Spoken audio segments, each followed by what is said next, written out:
পহেলগাঁও কাণ্ডে 7 দিনের মাথাতেও অধরা জঙ্গিরা। হামলাকারী জঙ্গিদের স্কেচ সামনে আসলেও ধরা পড়েনি কেউ। এই আবহে মাথাচাড়া দিচ্ছে দুটি সম্ভাবনা। তবে কি কাশ্মীরের উপত্যকাতেই কোথাও লুকিয়ে রয়েছে জঙ্গিরা, নাকি পাক অধিকৃত কাশ্মীরে পালিয়ে গিয়েছে তারা? জঙ্গিদের ধরতে ইতিমধ্যেই চলছে তল্লাশি অভিযান। বিভিন্ন জঙ্গল সহ স্থানীয়দের বাড়িতে ঢুকে তল্লাশি চালাচ্ছে কেন্দ্রীয় বাহিনী। সীমান্তবর্তী এলাকাগুলিকে সতর্ক থাকতে বলা হচ্ছে। পহেলগাঁও কাণ্ডে 7 দিন কেটে গিয়েছে, এখনো অধরা জঙ্গিরা। হামলাকারী জঙ্গিদের স্কেচ প্রকাশ্যে এসেছে, তবে এখনো ধরা পড়েনি কেউ।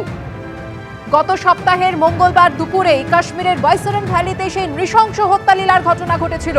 26 জন নিরীহ নাগরিকের প্রাণ গিয়েছে। আর এই আবহেই মাথাচাড়া দিচ্ছে দুটি সম্ভাবনা। জঙ্গিরা কি কাশ্মীরের উপত্যকাতেই লুকিয়ে রয়েছে, নাকি পাক অধিকৃত কাশ্মীরে পালিয়ে গিয়েছে তারা? জঙ্গিদের ধরতে ইতিমধ্যেই চলছে তল্লাশি অভিযান। বিভিন্ন জঙ্গল সহ স্থানীয়দের বাড়িতে ঢুকে তল্লাশি চলছে। সীমান্তবর্তী এলাকাগুলিকে সতর্ক থাকতে বলা হয়েছে।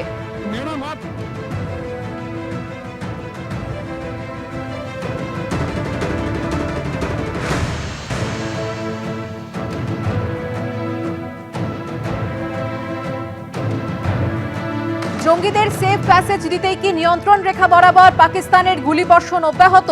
টানা 5 দিন নিয়ন্ত্রণ রেখায় সংঘর্ষ বিরতি লঙ্ঘন পাকিস্তানের। কুপওয়াড়া, বারামুলা ও আখনুর সেক্টরে গুলিবর্ষণ পাকিস্তানের। পাল্টা উত্তর দিচ্ছে ভারতীয় সেনাও। কুপওয়াড়া থেকে আখনুর, জম্মু কাশ্মীরের গোটা নিয়ন্ত্রণ রেখায় গুলি চালাচ্ছে পাকিস্তান। রাতভর ছোট আগ্নেয়াস্ত্র থেকে নিয়ন্ত্রণ রেখায় গুলি ছুড়ছে পাকিস্তান। আর এখানেই প্রশ্ন উঠছে যে জঙ্গিদের সেফ প্যাসেজ দিতেই কি এভাবে নিয়ন্ত্রণ রেখা বরাবর পাকিস্তানের গুলিবর্ষণ অব্যাহত? তার কারণ টানা 5 দিন ধরে দেখা যাচ্ছে নিয়ন্ত্রণ রেখায় সংঘর্ষ বিরতি লাগাতার লঙ্ঘন করে চলেছে পাকিস্তান। কুপওয়াড়া, বারামুলা ও আখনুর সেক্টরে গুলিবর্ষণ করছে পাক সেনা। পাল্টা উত্তর দিচ্ছে ভারতীয় সেনাও।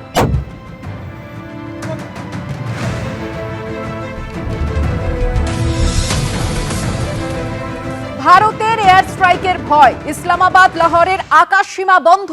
যে কোনো মুহূর্তে ভারতীয় বায়ুসেনার হামলার আশঙ্কায় রয়েছে পাকিস্তান। ইসলামাবাদ লাহোর বাঁচাতে আগামীকাল পর্যন্ত পাক আকাশ সীমা বন্ধ।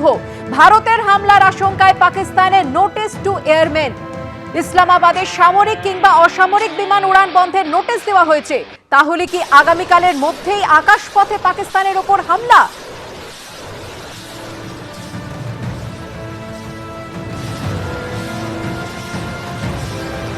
পহেলগাঁও হামলার প্রেক্ষিতেই সংসদে বিশেষ অধিবেশন ডাকার দাবি। লোকসভা ও রাজ্যসভায় বিশেষ এই অধিবেশন ডাকার দাবিতে প্রধানমন্ত্রীকে চিঠি লিখলেন লোকসভার বিরোধী দলনেতা রাহুল গান্ধী। সন্ত্রাসের বিরুদ্ধে লড়াইয়ে আমরা একজোট। এই সংকটজনক পরিস্থিতিতে ভারতকে তা দেখাতেই হবে। আর কি লিখেছেন তিনি চিঠিতে জানবো। কথা বলবো আমাদের প্রতিনিধি বিজেন্দ্র সিং এর সঙ্গে। বিজেন্দ্র।